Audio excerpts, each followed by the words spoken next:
Shike kichwa na kuanza kufanya namna hii au kufanya namna hii.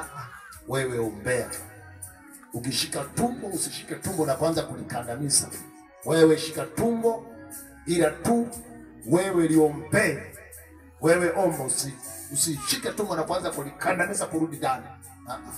Hapo kikandamiza kama si muda wa kupona hatapona. Bwana asifiwe.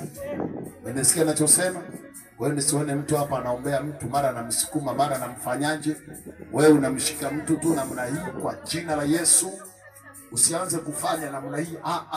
Atuombea sisi, hizo sio imani zetu. Bwana asifiwe jamani.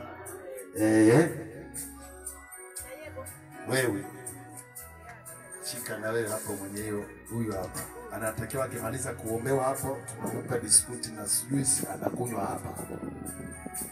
Huyu mama anasikia mgongo umekuwa ni mzito. Huyu mama kikohozi. Wewe kaa hapa.